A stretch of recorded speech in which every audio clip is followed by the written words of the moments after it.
What's up guys, Larry Chen here. Welcome to, I already messed up.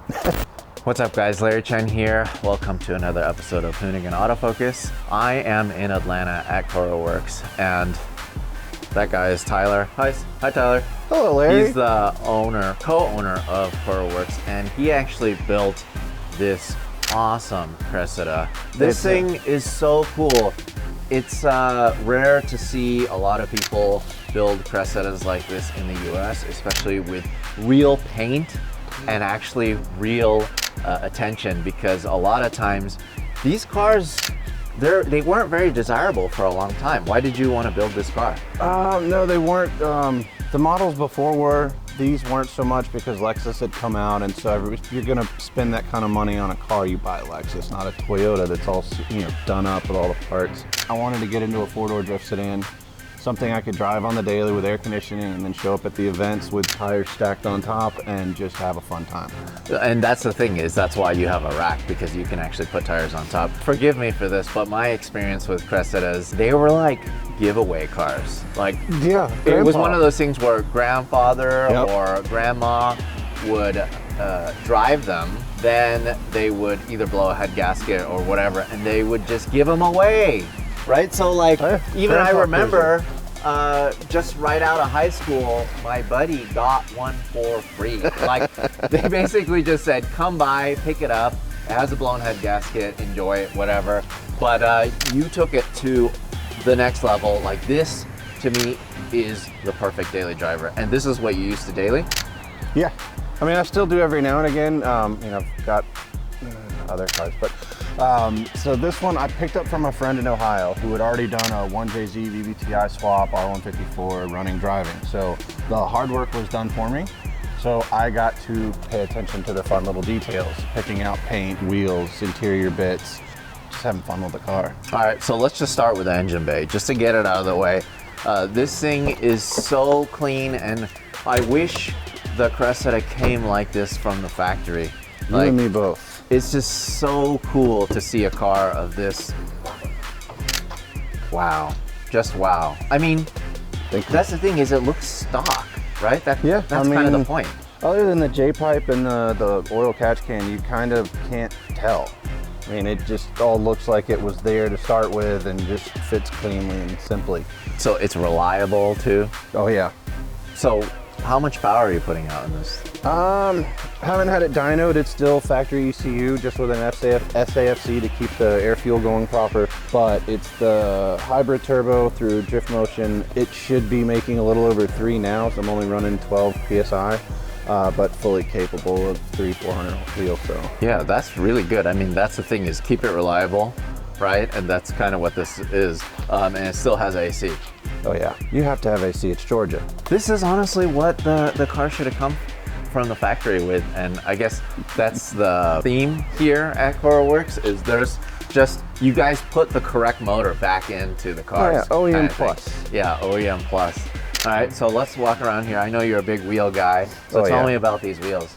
These are Panasports. A friend turned me on to these. I mean, I'd always liked them, but I didn't realize what they were for a long time. And then once I knew, I had to get a set for myself, and since then I've bought 2 or 3 more sets so that I could have a full set for drifting. So there's like 3 pairs of rears and 2 pairs of fronts. 17x9 all around, plus 22 in the rear and plus 26 in the front.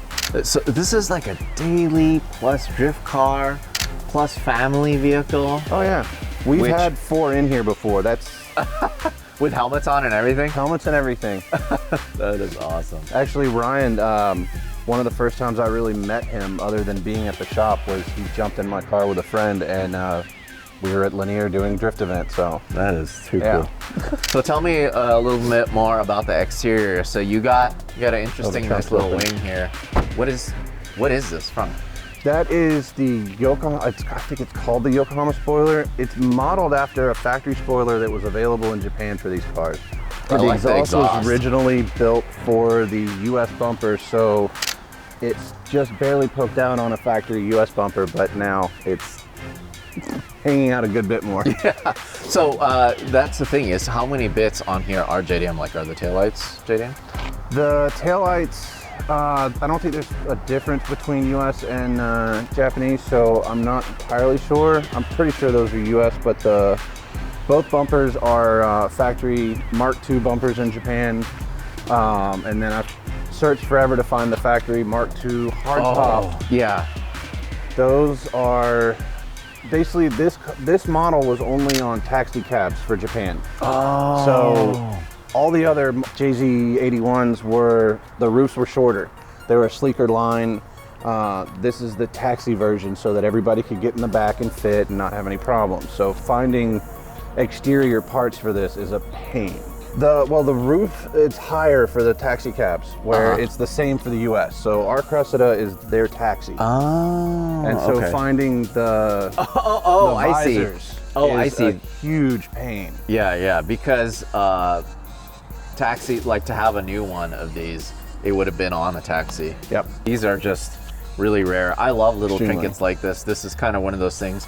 It's very JDM. So yeah, I just remembered a fun tidbit about the paint that, so it's based on the Rowdy team color, but I couldn't just do the car all one color. The Cressidas are known for their factory two-tones from Japan, so had to come up with a two-tone paint. So it's Subaru on the bottom and then Rowdy color up top.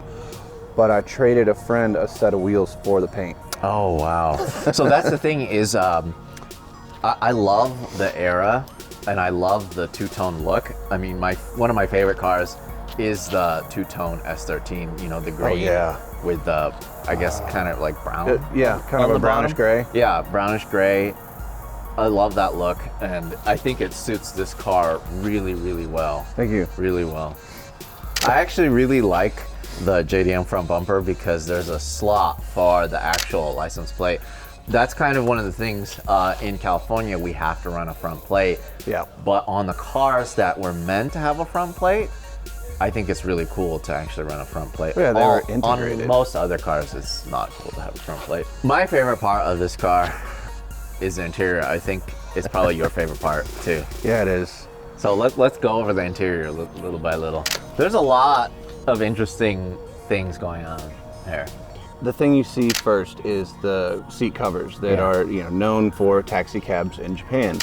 And my wife found these for me as a Christmas gift. These are the coolest doily JDM seat covers I've ever seen because it actually says Mark II. The Toyota factory OEM.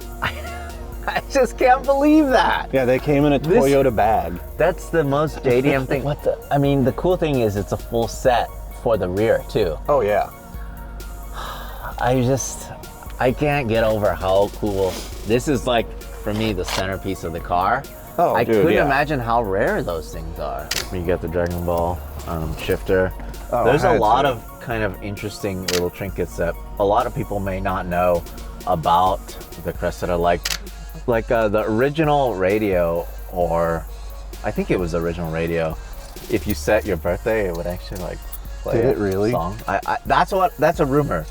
You guys down below comment and confirm that. Mine never had the radio, so. And that's my favorite part. Okay, wait, where is that coming from though? That is the Blitz voice guide turbo timer. Oh man. Oh, I'm gonna have to start it so that hushes up. Oh, this thing is so cool. Oh, see, I love that. That is the most JDM. But what's crazy is that came on the US cars. Yep. So if you guys find any of these cars, save them. So what kind of suspension and rear end do you have in this thing then? The suspension is Fortunato 500s. The rear end is MK3 LSD conversion from excessive, and then adjustable arms everywhere. So can we take it for a ride? Oh, of course. Look at this thing. It's so cool. All right, we're back. Gonna go for a ride in the Cressida. It's actually pretty quiet, surprisingly.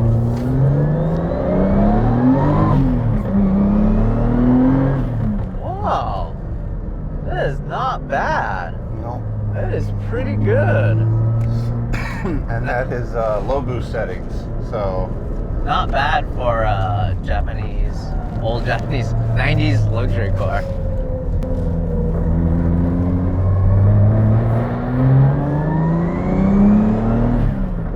Oh, it sounds so good.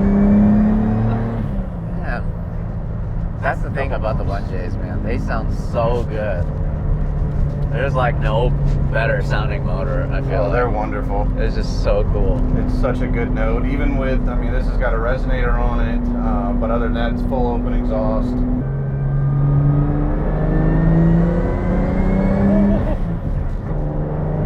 When that turbo kicks in, though.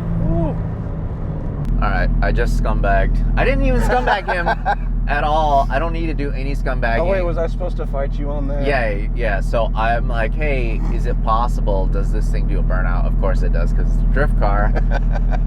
So no scumbagging here. He actually scumbagged me. But let's see how this thing sounds from the outside, and let's see what this thing can do.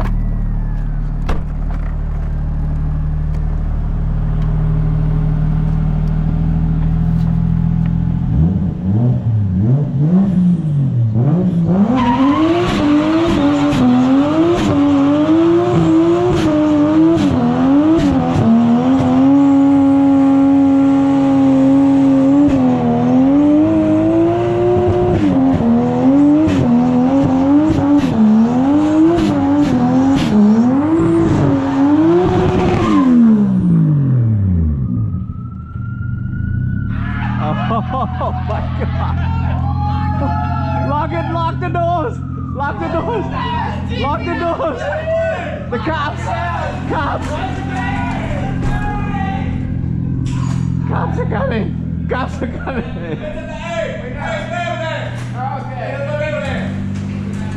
Ambulance! There's an ambulance! What just happened? Ambulance, they drive around. What? I don't know. I'm trying to do my job. I have Greg here. Greg's great. We're talking business. We're talking business. And then just a bunch of smoke pours in. Sirens are going off. Stuff's going crazy. Look at this guy. I just happened to stop at the perfect moment. Yeah. That's what we'll call that. I think that's a wrap.